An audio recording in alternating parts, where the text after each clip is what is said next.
Hi, Internet. Welcome to the Troyan YouTube channel. It is Thin Lizzy Thursday, and this week we are doing the song that you beautiful people voted for.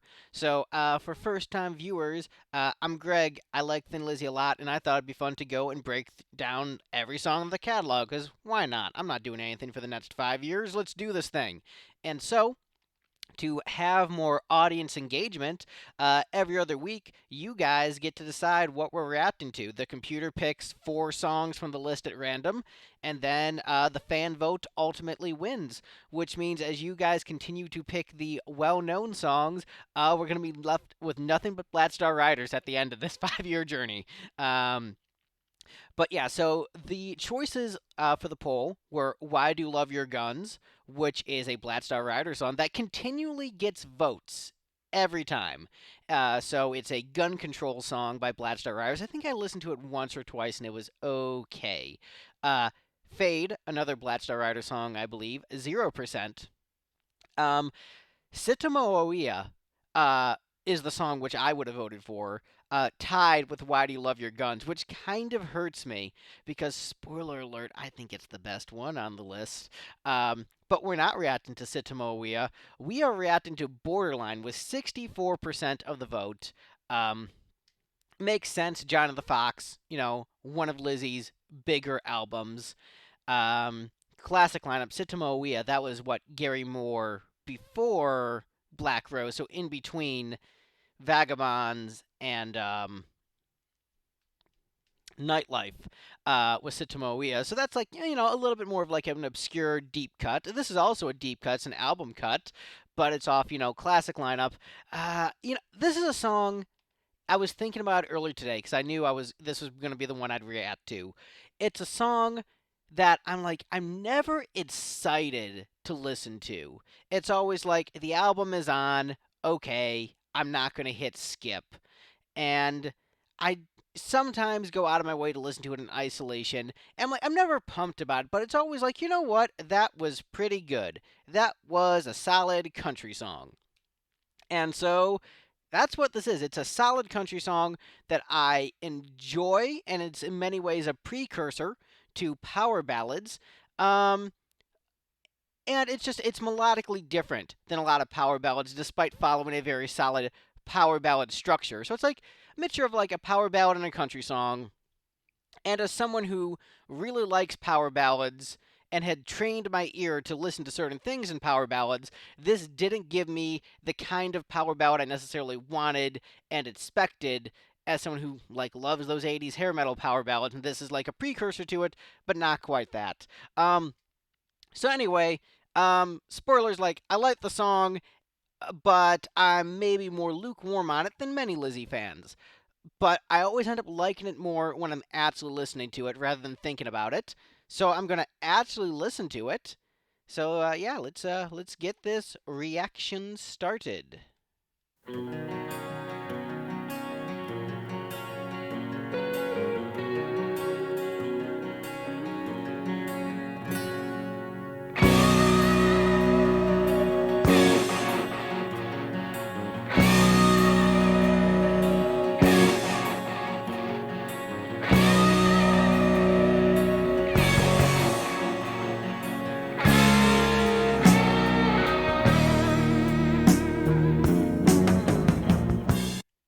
Yeah, so that is a power ballad intro, dog, with just the plucking of the guitars and that more like arpeggiated playing, and then you've got the boom mega power chords and just like the way the drums are it's very power ballady right away.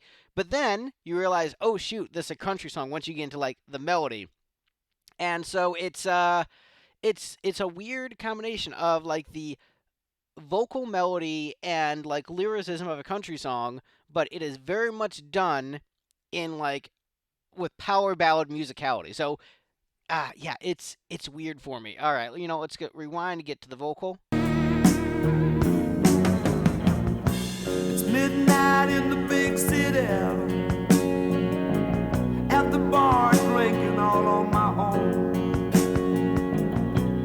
just thinking about that girl and me. why something's going wrong. Mister, tell me, what's my saving grace? The backroom boys are all telling me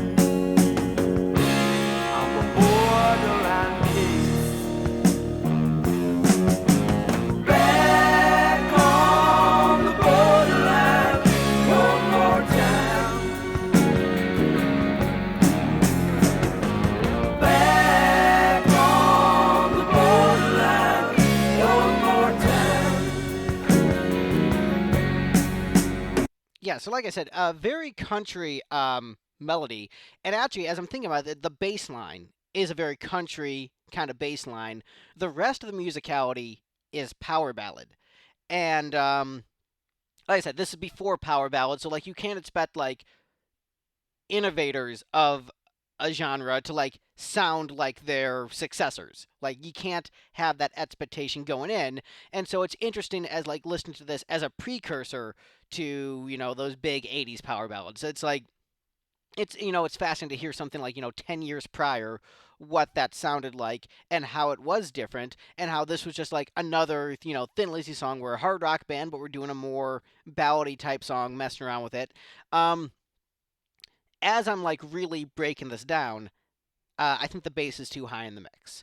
I think that is too much Phil, and I love Phil. People who watch me on the channel know that like Phil is my dude. I'm getting too much of you, Phil, in the speakers. I think the bass needs to be brought way down in the mix. It's way too prominent. And it is driving the material. And I think maybe it's my fault for not wanting it to be as country of a song as it is. And so I think that's enhancing the country vibe of it, which is probably the intent. Um, but I think it's I think it is still like it's too loud in comparison to the other instruments. It sort of drowns them out a little much. Even though I know they're supposed to be softer, I think the bass is just you know uh, a bit too loud for my taste. But also, I'm a guy who notorious for turning down the bass, not to a Metallica level because that's just silly. But I would say bass too high in the mix. Lyrically, it's midnight in the big city, at the bar drinking all on my own, just thinking about that girl and me, how something's going wrong. Not a true rhyme, but I don't care. I think those like those half rhymes I think are fine. I've used them in my writing. Some purists get really upset with that. I don't think that's an issue. Mister, tell me what's my saving grace. The backroom boys were all telling me I'm a borderline case. Back on the borderline one more time. Back on the borderline one more time. Love these lyrics. The lyrics are great. The lyrics are the best part of the song for me. It paints the picture super well. It's awesome. It's classic Phil Lynott. Lonely dude at the bar. I mean, mwah, chef's kiss magnifique. Love the lyrics. So as I have like some issues with like, okay, the bass is a little bit too high, and I would have preferred a different kind of melody. I mean, it is good. It is very good. So as I'm like, oh man, like wanting it to be different, it is a very unique song and a very good song.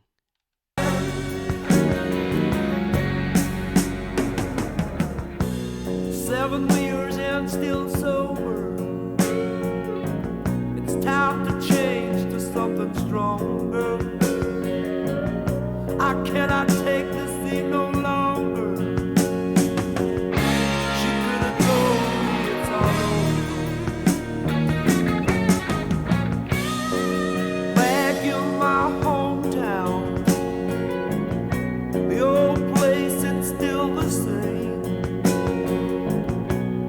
But time can cast a spell over something, and you can't go back again.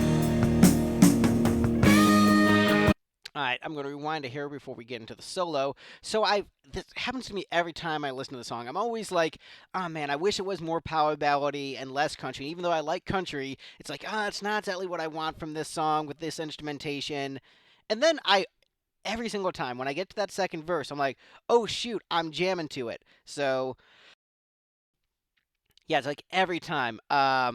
So like my criticisms, like I'm upset with past Greg now because like, dude, this song is great. What are you talking about? Every time I listen to the song, it's like the exact same emotions. Like when it starts, I'm like, do I really want to listen to Borderline? And then when I get to that second verse, I'm like, oh man, I'm hella jamming to Borderline. So let me know if you have a song where when it starts, you're always like, man, do I really feel like listening to this? And then as you get midway through, I'm like, oh man, why do I think that? So, um, yeah, freaking great. Um, Lyric, 7 beers and still sober. Great line. It's time to change to something stronger. Greater line. I cannot take the scene no longer. She could have told me it's all over. Not as great as those first two lines. Back in my hometown, the old place, it's still the same. But time can cast a spell over something. You can't go back again. Again, not a true rhyme, but again, I don't. Again, I don't care. I think it's. I think if you limit yourself only to true rhymes, I think it hurts you in the sense of lyricism, and I think there's potential to, like, it's you can play around with language. Like just because someone is not doing a true rhyme doesn't mean they don't understand that it's not a true rhyme. And I think as an artist, you should be allowed to mess around with stuff like that. I don't think that takes away from the quality of Phil as a lyricist. And lines about the hometown being the same, like that entire stanza is just freaking great. Love it. Um, yeah, I could like break that down line by line, which I guess is the point of the show. Okay, back in my hometown, the old place, it's still the same, but time can cast a spell over something you can't go back again. And so it's like the idea of like, okay, you can go back to your hometown and, it'll be largely the same, the townies will still be there, et cetera, et cetera. But like you can't go back to your past. So like, just example. You go back to your hometown and your teenage sweetheart is there. And you have like a desire to rekindle that flame, but she's married and have kids, and so like that isn't possible. And so the hometown is the same in many ways, but you can't relive your past. You can't get that back. And so it's a very clever, heartfelt, reflective observation, which is what you get from Lizzy. They're called the Thinking Man's Hard Rock Band for a reason. Um, oh wait, no, that's what Rush is called. But Thin Lizzy also should be called that. Yeah, so great stuff, great leads during the second verse, and we're about to get the solo. So let's do the solo.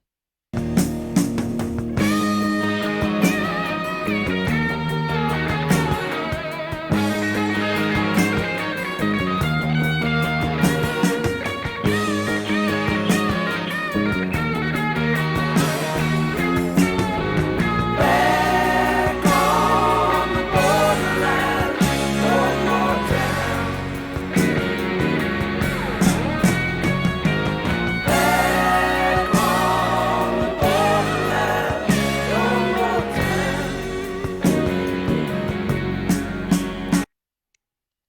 Yeah, solid, good solo. Well composed. Kind of reminds me of Kiss solos in the way that it's structured. So good, well composed solo. Not one of my favorites in the Lizzy catalog, but still like a good solo from the classic era of the band. So it's, I mean, in the grand scheme of things, one of the greatest guitar solos of all time. But in a catalog of some of the greatest guitar solos of all time, it ranks a little bit lower. Like it's not bad, but it's like middle tier Lizzy solo. Not one of their like peaks, but not one of their valleys either. Like it's just like that is a Thin Lizzy solo, which means it is very good. It's just there are better ones.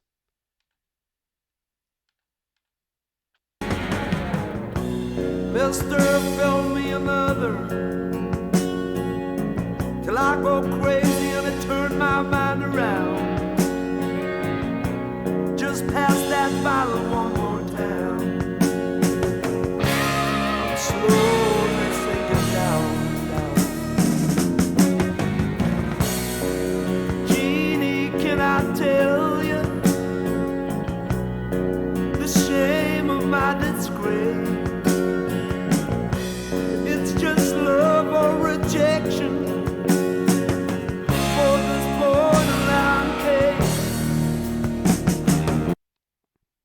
Yeah, this is really a fantastic song, and this is one that a number of people in Nashville have talked about. It's like, man, someone should do like a proper cover of this, and a lot of people think this could have been a country hit. I think back in the early '90s, yeah, could have been a country hit. Modern country, I'm gonna say a solid no. I think the sound of the country genre has changed too much, and this is very traditional country.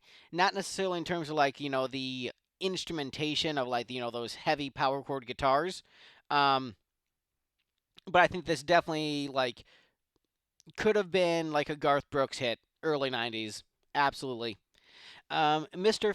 Fill Me Another Till I Go Crazy and Turn My Mind Around. Just pass that bottle one more time and slowly sink it down. Jeannie, can I tell you the shame of my disgrace? It's just love or rejection for this borderline case. Again, really painting the picture of this character alone and sad at the bar. Very country, very, very country. And I'll just read the vamp lyrics because we'll get that. I'm on my hands and knees. I'm crawling. I'm begging you, darling, one more time. I know the risk you're taking, but please don't leave me forsaken. One more time. So lyrically, it's like the guy's like rejecting or not, reflecting on that lost love, wishing he could get that back, that feeling back one more time. Yeah. So let's play it out. Back on the borderline, one more time. Back on the borderline, one more time. I'm on my hands and knees and crawling. I'm begging you, darling, one more time. Back on the borderline, one more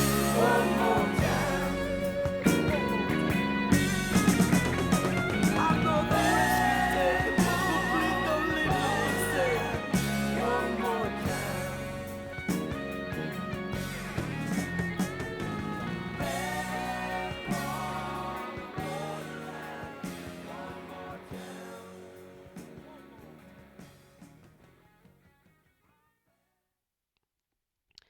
All right, so there you go. So that is Borderline off Johnny the Fox. I believe that was track 3, if I remember correctly, because I'm a fake Thin Lizzy fan.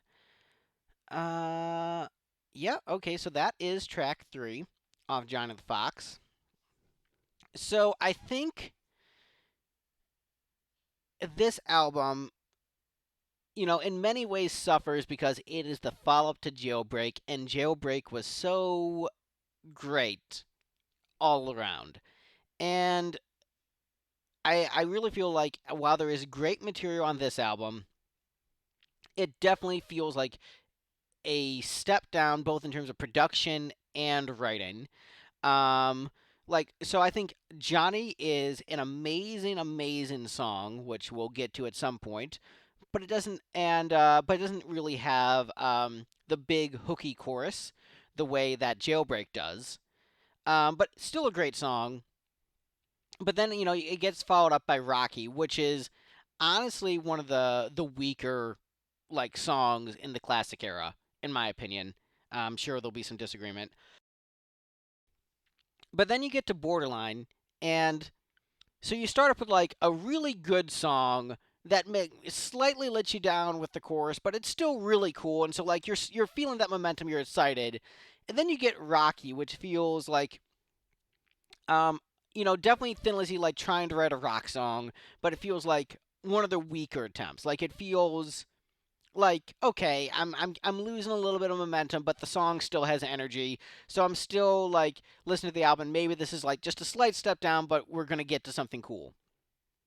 And then you get to the third track, Ballad, and it is so slow and mellow.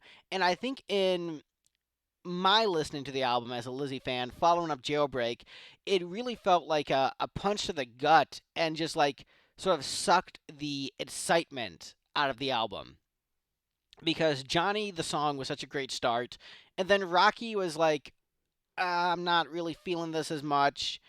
And then you get to Borderline, and it is so slow. And after a song like that, you're not that into, to move to something that is so slow, I think it gives you like an immediate like, all right, this is what we're doing, I guess. And so it gives you like the song has to claw its way up from that initial perception and like the lack of enthusiasm you might have to listen to a ballad then. Like I love ballads. You know, I'm a guy who will always stick up for ballads on albums, but I think its placement on the album, especially following a song like Rocky, which I think is one of the more mediocre songs in the catalog, um, hurts this one on the first impression. And then it always, I guess, will always remind me of the energy that got sucked out of me as I listened to it. But that said, like, it is a great song. I think it is really excellent. Uh, I think the playing is great. I think the lyricism is great. I think it's got good hooks. It's just, I think it is just unfortunately followed like by it's following one of the weaker songs in the Lizzy catalog, which is unfortunately like following one of the best albums, and so it feels like this just momentum killer when you have like such a step down from the quality of the previous album in the song Rocky, which I'm sure there'll be some disagreement in the comments, and then when we actually get to it, the discussion will be vigorous. Um, but when you have like such a letdown of a song, and then you have such a slow song, like it's a momentum killer, and that's how I felt about it initially. And, but I do think it is a good song. So I hope I was able to articulate that somewhat well. Um, but again, there's some great material on this album, some of Lizzy's best songs on this album, and I think this is one of the better songs on the album. But still, well, you know what? Let's just rank it. Let's just see where I'm putting Borderline because I am running out of light, and that's a whole other thing. So let's see where we're gonna put Borderline. No, no, no, no, no. All right, so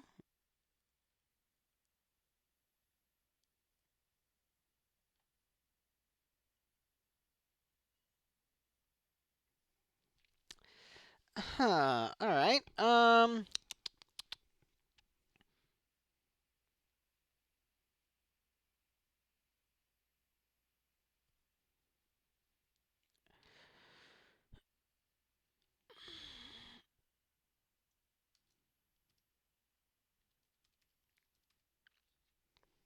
That's where I'm gonna put Borderline. So the trick is it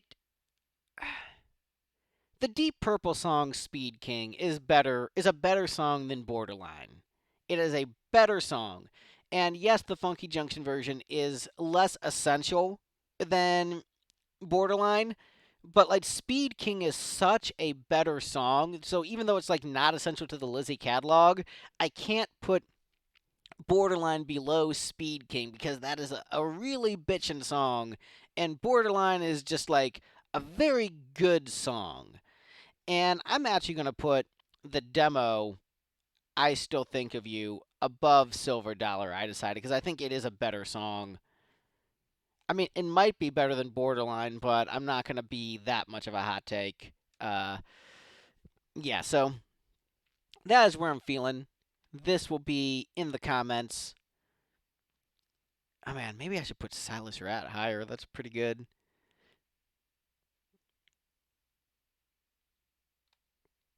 But yeah, there you go. So, Borderline, it is not as good as the song Speed King by Deep Purple. You are free to disagree with me on the Funky Junction thing. Like, yeah, it's better than the Funky Junction version of Speed King, but I mean, Speed King is like so freaking good. Like, come on, you're gonna tell me that Borderline is better than Speed King? I mean, it's just not. I mean, all right, I gotta talk.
Yeah, like look, like that's just better. That is just better. I love Thin Lizzy. I love Thin Lizzy way more than Deep Purple. But just like it's a better song. So that is why Speed King, like, despite the Funky Junction version being like completely inessential listening and just a curiosity, it's just like the strength of how great of a song Speed King is. Like even though I knocked down a bunch of spots, it's just like Speed King is just really freaking good. Um, yep. So anyway, that's the video. Like, comment, subscribe. You guys are all subscribed. All the people who are here are subscribed. If you're not subscribed, why are you not subscribed? Subscribe, and there will be more videos. And yeah, that's the video. Speed King is cool. Borderline also cool. All right, I've rambled enough. Yeah, Deep Purple is cool. This video was done completely sober, so long-haired dude jamming to Deep Purple and like rambling about it. No influences, no drugs, no alcohol. I did that sober, y'all. Okay, rambling done. Stick around next week for the random song, which I have no idea what it's gonna be. Bye, everyone.